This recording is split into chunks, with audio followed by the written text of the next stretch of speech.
ترمذی شریف جلد نمبر 2 صفحہ نمبر 66 اور الترغیب والترہیب جلد نمبر 4 صفحہ نمبر 212 پر ایک روایت ہے جس کے راوی ہیں حضرت عبداللہ ابن مسعود رضی اللہ تعالی عنہ۔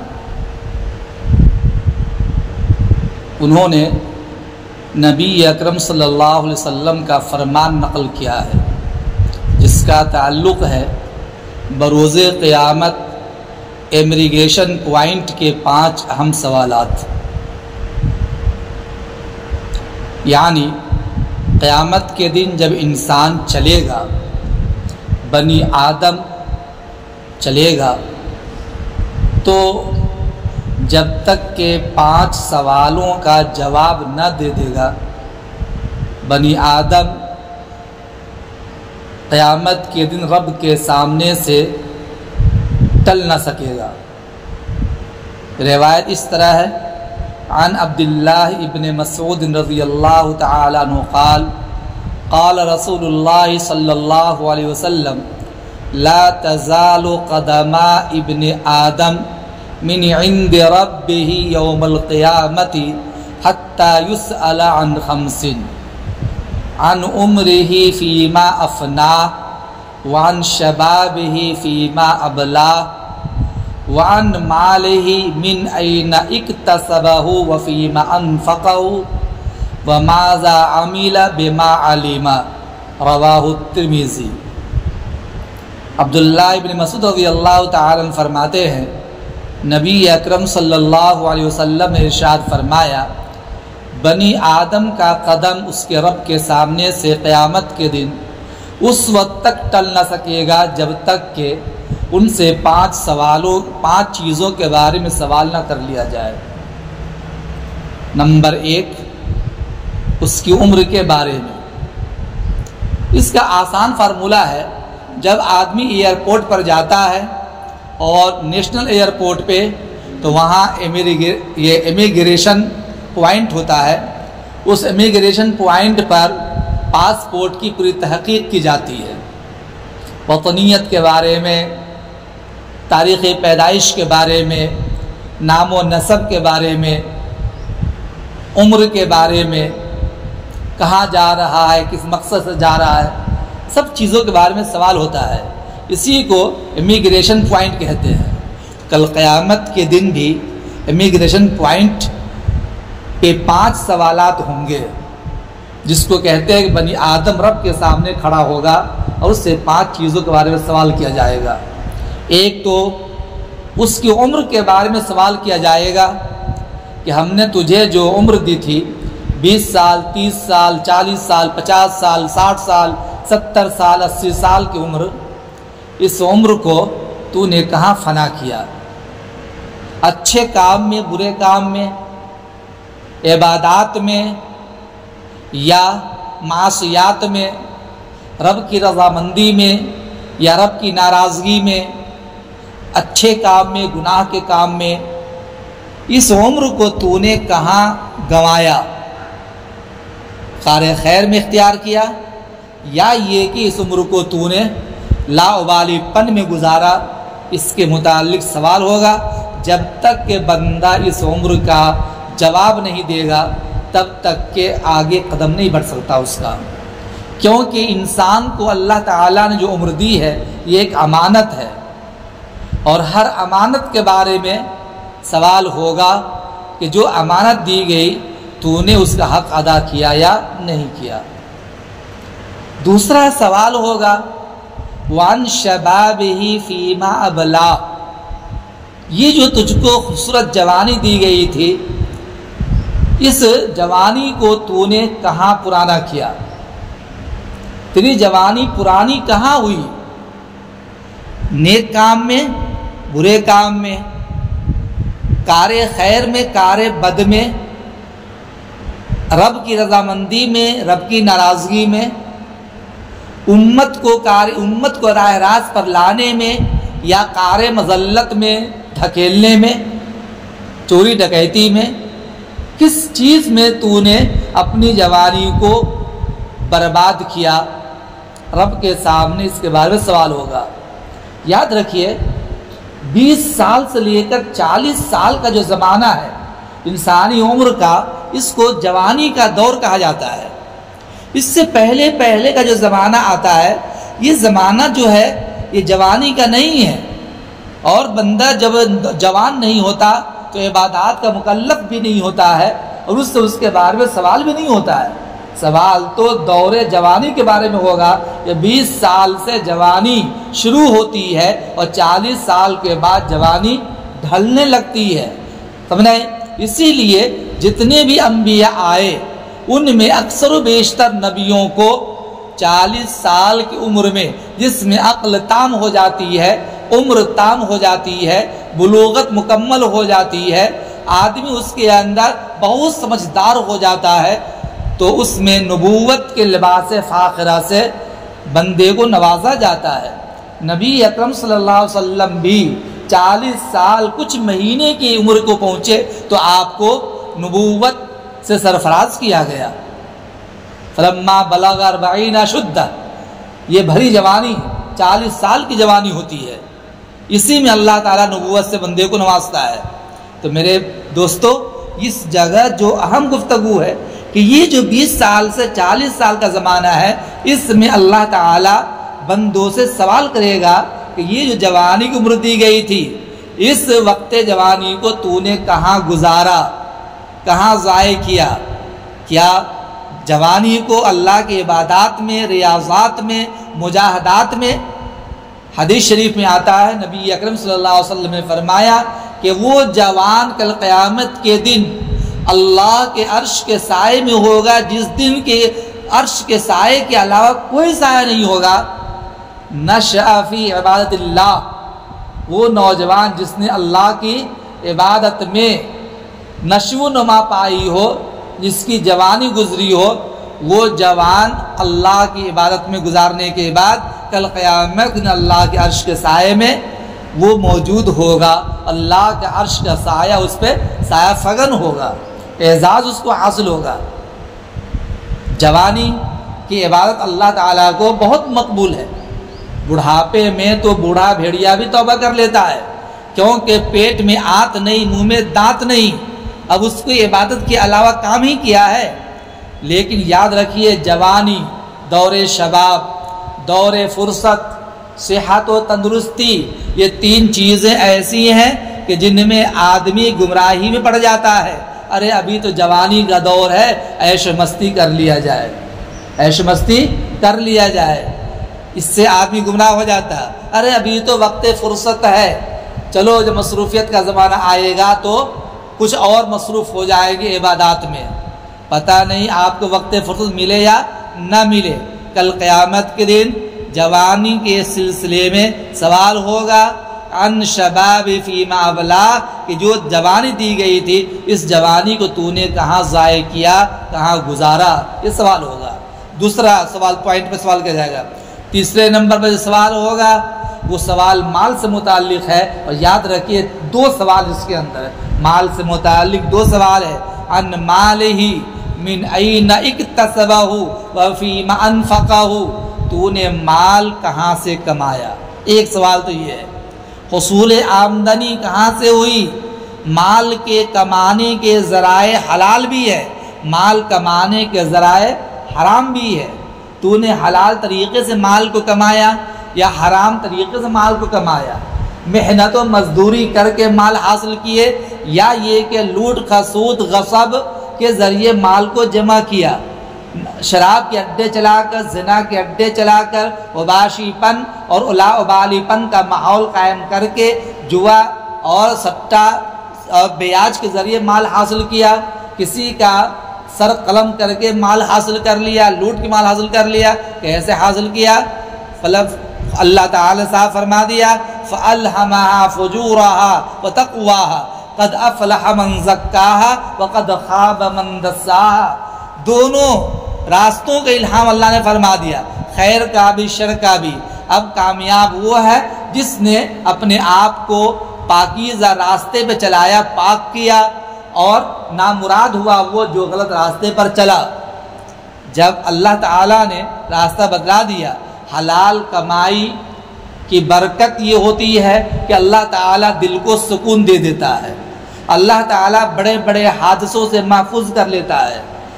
رزق حلال کی برکت یہ ہے کہ اللہ تعالیٰ رزق حلال کی وجہ سے عبادتوں کا ذوق پیدا کرا دیتا ہے، عبادتوں میں حلاوت محسوس ہونے لگتی ہے، دیگر عبادتوں کی توفیق مل جاتی ہے، یتیم غریب مسکین لاچار بیوہ بیکس سب کو مدد کرنے کی توفیق مل جاتی ہے، راہ خدا میں مال خرچ کرنے کا جذبہ پیدا ہو جاتا ہے، اثار و ہمدردی انسان میں پیدا ہو جاتی ہے، یہ چیزیں حلال کمائی کی برکت سے ہے۔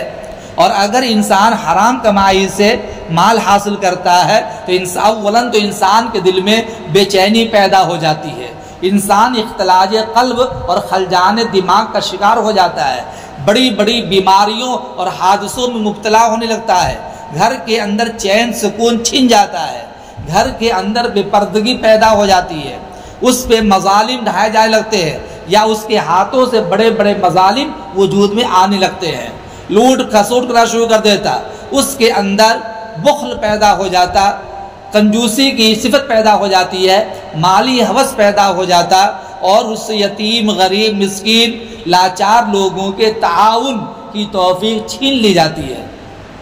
یہ ناجائز مال کمانے کا نتیجہ ہوتا ہے۔ حدیث شریف میں آتا ہے کہ جب انسان حرام مال کا ایک لقمہ بھی کھائے اللہ تعالیٰ اس کو جہنم میں ڈالے گا، ہر وہ جسم جس کی نشو و نما حرام مال سے ہوئی ہو اس کے لیے جہنمی زیادہ لائق ہے، یہ حضور اکرم صلی اللہ علیہ وسلم نے ارشاد فرمایا۔ تو مال کے بارے میں سوال ہوگا کہ تو نے مال کہاں سے کمایا، حلال طریقے سے کمایا حرام طریقے سے کمایا؟ اللہ تعالیٰ نے حلال راستے بتلا دیے اور اللہ تعالیٰ نے حرام راستے بتا دیے، الحلال بین والحرام بین، خود فرما دیا وبینہما امور مشتبہات، ان دونوں درمیان میں امور مشتبہات ہے جس میں پڑھ کے آدمی حرام کا شکار ہو جاتا ہے۔ آج انسان ایک گاڑی خریدتا ہے سود کے ذریعے سے، لون کے ذریعے سے، اس کو مالی ہوس اتنا پیدا ہوتا وہ چاہتا ہے اور لون لے کر کے میں آگے دوسری گاڑی لے لوں، تیسری گاڑی لے لوں۔ کمپنی قائم کرنے والا لون لے کمپنی قائم کرتا ہے، مالی ہوس اتنا بڑھتا چلا جاتا وہ کمپنی پہ کمپنی قائم کرتا چلا جاتا ہے، لیکن اتنی ہی زیادہ حادثات اس کے لیے وجود میں آنے لگتے ہیں، چونکہ حرام مال کے ذریعے سے فتنے پیدا ہوں گے اور حلال مال کے ذریعے سے سکون قلب حاصل ہوتا ہے۔ بہرکیف ایک تو مال کہاں سے کمایا اس کے بارے میں سوال ہوگا، پھر وفیم انفقہ، مال تو نے خرچ کہاں کیا، حلال راستے میں خرچ کیا حرام راستے میں مال خرچ کیا؟ یہ کہنے کی بات نہیں ہے۔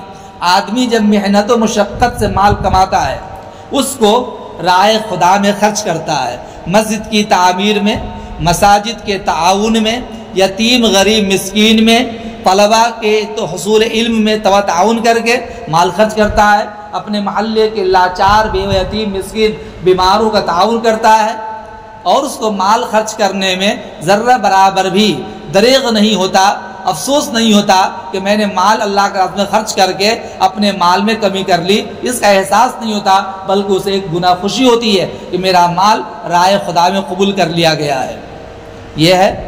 اور اگر انسان حرام مال سے مال کماتا ہے نتیجہ یہ ہے کہ وہ حرام راستے میں خرچ ہوتا ہے۔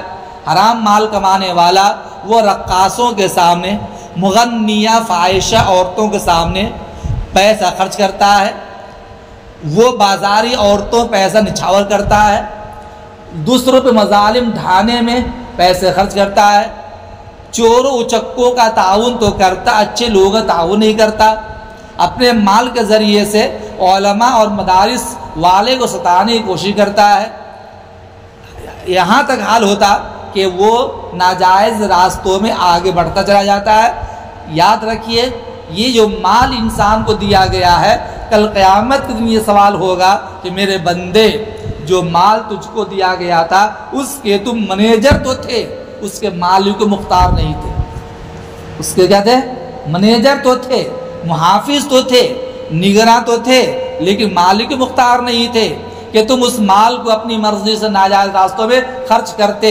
اگر تو نے خرچ کیا تم کو جواب دینا پڑے گا کہ تو نے ناجائز راستے مال کیوں خرچ کیا اور کیسے خرچ کیا ہے۔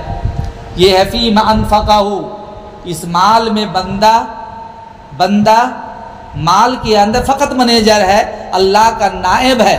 اور یہ میں نہیں کہتا، قرآن کریم میں اس کی وضاحت کی گئی ہے۔ رب ذوالجلال نے خود اس کا ذکر فرمایا، قرآن میں کہا گیا وَأَنفِقُوا مِمَّا جَعَلَكُمْ مُسْتَخْلِفِينَ فِيهِ، خرچ کرو ان مالوں میں سے جن میں میں نے تم کو اپنا خلیفہ بنایا ہے، اپنا منیجر بنایا ہے، ان مالوں سے تم خرچ کرو۔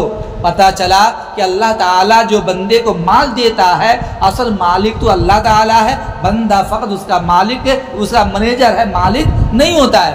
جیسے گھر کے اندر شوہر مال کما کر لاتا ہے، بیوی کو جا کے لفافہ تھما دیتا ہے، تو بیوی وہاں فقط منیجر ہے، مالک مختار نہیں ہے کہ اپنی مرضی سے جس طرح چاہے پیسے کو اناپ شناپ ادھر ادھر وہ برباد کر دے، خرچ کر دے، فقط وہ نگراں کے طور پر ہے۔ اسی لیے نیک بیویوں کی علامت میں کہا گیا ہے کہ شوہر کے غائبانے میں اپنے شوہر کے مال میں نصیحت اختیار کرے، خیر خواہی اختیار کرے، مال کو شوہر کی اجازت کے بغیر اناپ شناپ خرچ نہ کرے۔ یہ اچھی بیویوں کی پہچان ہے۔ مشکات میں جب آؤ گے میرے پاس میں تو روایت آپ وہاں پر کتاب النکاح میں اس روایت کو پڑھو گے آپ، تو اب یہاں پتہ چلا اسی طریقہ سے اگر آپ نے بینک میں پیسہ جمع کیا تو بینک کا منیجر آپ کے پیسے کا منیجر ہے، مالک مختار نہیں ہے کہ وہ پیسہ ہڑپ لے آپ کو پیسہ نہ دے، بلکہ جب جب پیسے کی ضرورت ہوتی ہے آپ جاتے ہیں، پرچی بھرتے ہیں، اور اس کے بعد آپ کو وڈرول فارم بھرنے کے بعد پیسہ آسانی سے مل جاتا ہے۔ چاہے 200 مانگنا چاہے، 4000 مانگنا چاہے، 50,000 مانگنا چاہے، آپ وڈرول فارم سے پیسہ لینا چاہے یا آپ چیک بک کے ذریعے پیسہ لینا چاہے، آپ کو پیسہ آسانی سے مل جاتا ہے، کیونکہ سامنے والا منیجر ہے، مالک مختار نہیں ہے کہ وہ آپ کو دینے سے انکار کر جائے۔ ایسے ہی دنیا میں جو بھی مال دیا گیا بندہ اس کا کیا ہے؟ فقط منیجر ہے، مالک مختار نہیں ہے۔ اس لیے سوال ہوگا کہ جو تم کو مال دیا تھا امانت طور پر، اس مال کو تو نے کہاں خرچ کیا؟ مجھے جواب دو۔ کیا کہو؟ مجھے جواب دو۔ جیسے اس موجودہ دور کے اندر دنیا کے اندر مدارس کے جو محتمم ہوتے ذمہ دار ہوتے ہیں وہ صرف منیجر ہوتے ہیں مال خرچ کرنے کے، کہ وہ اسی لیے شورا کے سامنے، ممبران کے سامنے ان کو جواب دینا پڑتا ہے کہ ہم نے مال فلاں جگہ خرچ کیا ہے، پورے پروجیکٹ کو سامنے پیش کر کے وہ مال کا حساب دیتا ہے، تب جا کے اسے دامن چھوڑا جاتا اور اس کو بری ذمہ قرار دیا، تو ورنہ اس پر تلوار لٹکی رہتی ہے۔ ایسے کہ قیامت کے دن ہر بنی آدم پہ تلوار لٹکی رہے گی جب تک کہ وہ مال کے بارے میں جواب نہ دے کہ مال خرچ کہاں کیا تھا۔ اور 5واں سوال ہوگا ماذا عمل بما علم، تو نے کتنا عمل کیا اس پر جس کو حاصل کیا تھا، جو علم حاصل کیا، قرآن کا، حدیث کا، شریعت کا، احکام کا جو بھی علم حاصل کیا، تو نے اس پر کتنا عمل کیا۔ یاد کیجئے ایک بات اس جگہ پر رک کر کے، انسان اگر کسی چیز کو جانتا ہی نہیں سرے سے، تب تو قیامت اس کے بارے میں کوئی سوال ہوگا ہی نہیں۔ اگر کوئی بندہ دارالکفر میں رہتا، ایمان لے آیا، لیکن وہاں پر احکام اسلام کے بارے میں کوئی بتانے والا نہیں ہے، نہ نماز کا طریقہ بتانے والا، نہ نماز کی کیفیت بتانے والا، نہ نماز کے فرائض بتانے والا، نہ قرآن پڑھانے والا، کچھ معلوم نہیں، ایمان لیا ہے، کلمہ پڑھ لیا، لیکن آگے کیا کرنا ہے کچھ عطا پتہ نہیں ہے، اور وہاں سے باہر جانے کی گنجائش بھی اس کو نہیں ہے، تو وہ آدمی چونکہ جانا ہی نہیں کچھ بھی، اس لیے اس حال میں اگر مر بھی گیا اس سے نماز روزے کے بارے میں کوئی مواخذہ نہیں ہوگا، کیونکہ ایمان لانے کے بعد وہ جانتا ہی نہیں تھا کہ میرے اوپر اور بھی احکام کچھ متعلق ہے۔ لہذا اگر بندہ کچھ نہیں جانتا ہے تو کچھ بھی سوال اس کے بارے میں نہیں ہوگا اگر اس نے کچھ عمل نہیں کیا ہے تو۔ لیکن اگر آپ علم حاصل کر لیا اس کے بعد آپ نے عمل نہیں کیا تو اس پر تو سوال ہوگا۔ چنانچہ بندہ نہ جانتا ہو سوال نہیں ہوگا۔ بخاری شریف میں ایک روایت موجود ہے، بخاری شریف میں روایت یہ ہے، ایک آدمی کفن چور تھا، اناپ شناپ گناہ کرتا تھا، دلیری سے گناہ کرتا تھا، اللہ کی ذات کے بارے میں، اللہ کی صفات کے بارے میں، اللہ کے قادر مطلق ہونے کے بارے میں کچھ بھی نہیں جانتا تھا کہ میرا کچھ ہونے والا ہے۔ لیکن جب مرنے لگا، قریب المرگ ہوا، تو اس کو اللہ کا خوف ستانے لگا کہ اللہ تعالیٰ کے دربار میں اگر اس حال میں حاضری ہو گئی تو اللہ تعالیٰ بہت ڈنڈے برسائے گا، بھوسا نکال دے گا مار مار کر کے۔ اب کیا ہوگا؟ اس نے گھر والوں کو جمع کیا اور کہا دیکھو میں بڑا پاپی ہوں، گنہگار ہوں، میں نے ادھر ادھر کی بہت سارے گناہ کیے ہیں، ایسا کرنا جب میں مر جاؤں تو مرنے کے بعد میری لاش کو جلا دینا اور جلانے کے بعد راکھ کو ہواؤں میں اڑا دینا تاکہ اللہ تعالیٰ کو ہاتھ لگ ہی نہ سکوں، نہ مجھ کو ڈنڈے برسا سکے گا، وہ نہ ہاتھ لگوں گا نہ مجھے اللہ میں سزا دے گا۔ تب نہیں یہ نکل گیا۔ اللہ تعالیٰ نے جب اس کا انتقال ہو گیا، وارثین نے حسب وصیت اس کو جلا دیا، راکھ کو ہوا میں اڑا دیا۔ اب اللہ تعالیٰ نے اللہ تعالیٰ ہواؤں کو حکم دیا کہ اس آدمی کی ساری راکھ کو جمع کرو۔ جمع کرنے کے بعد اسے پتلا بنا دیا گیا، اس میں روح ڈال دی گئی۔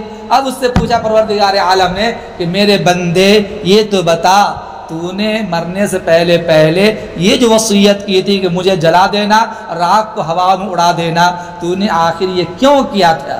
کیوں وصیت کی تو نے؟ کیوں کہا ایسا؟ اس نے کہا پروردگار میں بڑا گنہگار تھا، پاپی تھا، میری زندگی میں کوئی نیک عمل نہیں تھا، مجھے آپ کا خوف ستانے لگا، آپ کے ڈر کی وجہ سے میں نے گھر والوں کو کہا کہ مجھے جلا دینا، راکھ اڑا دینا، تاکہ اللہ تعالیٰ راکھ کو جمع ہی نہیں کر پائے گا اور نہ مجھے سزا دے پائے گا، تو میں نے تیرے ڈر کی وجہ سے ایسا حکم دیا تھا۔ اللہ نے فرمایا کہ سنو، میں نے تیرے گناہوں کو بخش دیا، میں نے تیرے گناہوں کو بخش دیا، یہ کہا۔ اور اس کے بعد شراح نے لکھا ہے کہ دراصل وہ آدمی اللہ کی صفات کے بارے میں، اللہ کی قدرت کاملہ کے بارے میں، اللہ تعالیٰ کے قادر مطلق ہونے کے بارے میں جانتا ہی نہیں تھا۔ وہ یہ سوچتا تھا کہ اللہ تعالیٰ کسی چیز پر قادر میں سے اللہ ہے، قادر نہیں ہے کہ میری راکھ کو جمع کر لے۔ اتنا ہے کہ اگر میں اس حال میں چلا گیا اللہ میں عروق پھونک دے گا، مار دے گا، مجھ کو سزا دے دے گا۔ لیکن جب راکھ کر ذرے ذرے اڑا دیا جائے تو اللہ تعالیٰ جمع نہیں کر پائے، جمع نہیں کرے گا، مجھے سزا نہیں دے گا۔ تو دراصل وہ اللہ تعالیٰ کی صفت قادر مطلق ہونے کو جانتا نہیں تھا، اس وجہ سے اس نے گھر والوں کو وصیت کر دی تھی۔ پتہ چلا کہ اگر بندہ نہ جانتا ہو تو اب عمل نہ کرنے کی وجہ سے اس سے کسی قسم کا مواخذہ نہیں ہوگا، کوئی باز پرس نہیں ہوگی۔ چنانچہ یہ تو حدیث شریف کا واقعہ ہوا۔ شاہنامہ اسلام میں علامہ رومی رحمۃ اللہ علیہ نے ایک واقعہ لکھا ہے، یہ واقعہ ہے، قرآن کی آیت نہیں ہے، حدیث سے ثابت نہیں ہے، واقعہ بتلایا جاتا ہے صرف اور صرف مضمون سمجھانے کے لیے۔ جیسے کتاب پڑھاتے ہوئے میں کوئی مثال دیتا ہوں، کوئی واقعہ سمجھاتا ہوں، تو مقصد ہوتا ہے وہاں پر زیر بحث مضمون کو آسان انداز میں سمجھا دینا، اقرب الی الذہن کرنے کے لیے کوئی واقعہ پیش کیا جاتا ہے۔ ایسے ہی یہ واقعہ ہے، قرآن کی آیت نہیں ہے، حدیث ثابت نہیں ہے۔ یہ واقعہ جو بیان کرنے جا رہا ہوں صرف واقعہ ہے، واقعہ سچ ہے غلط ہے اس سے کوئی مطلب یہاں پہ نہیں ہے، مضمون سمجھانا مقصود ہے۔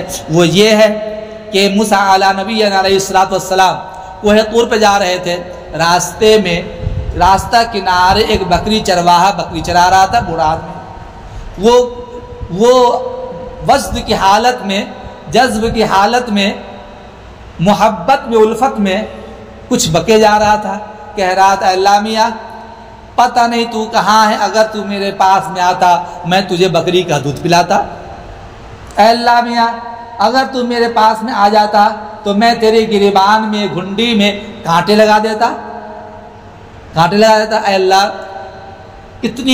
کتنے زمانے سے تو موجود ہے، تیرے بال بہت لمبے لمبے ہو گئے ہوں گے، اگر تو مجھ سے میرے پاس آ جاتا تو میں تیرے بال کٹنگ کر دیتا، اے اللہ میاں تیرے پاس ناخن تراش نہیں ہوگا، اگر تو آ جاتا تو میں تیرے ناخن تراش دیتا، اے اللہ تیرا چہرہ بنا دیتا، ہاتھ پیر دبا دیتا، سر سے جوئیں نکال دیتا، جو من میں آئے وہ پر وجد کی حالت میں آدمی بے قابو ہوتا ہے، جو چاہتا ہوتا ہے وہ بکے جا رہا تھا۔ موسیٰ علیہ السلام نے گرجدار آواز میں کہا اے باولے یہ کیا تم بک رہے ہو، یہ تو اللہ کی شان میں گستاخی ہے، یہ کیا بکے جا رہے ہو۔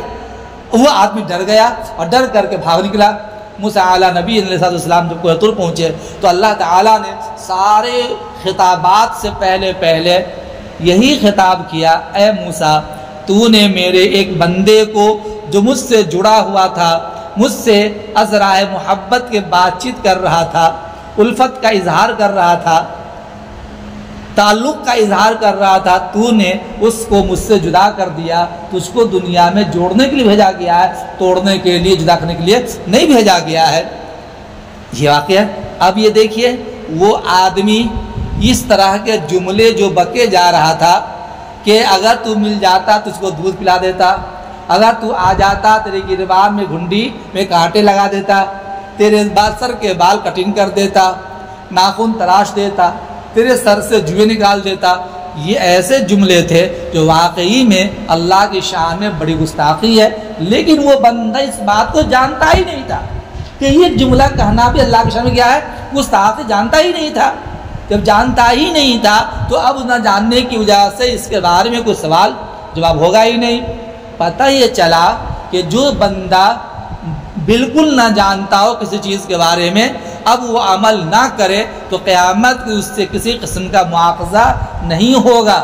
وہ جو امیگریشن پوائنٹ پہ 5 سوالات ہیں، ان میں 2 قسم کے لوگوں سے سوال ہوگا۔ نمبر 1، وہ بندہ جو جانتا تھا پھر بھی عمل نہیں کیا، سوال ہوگا جب جانتے تھے پھر تو نے عمل کیوں نہیں کیا، ایک تو یہ۔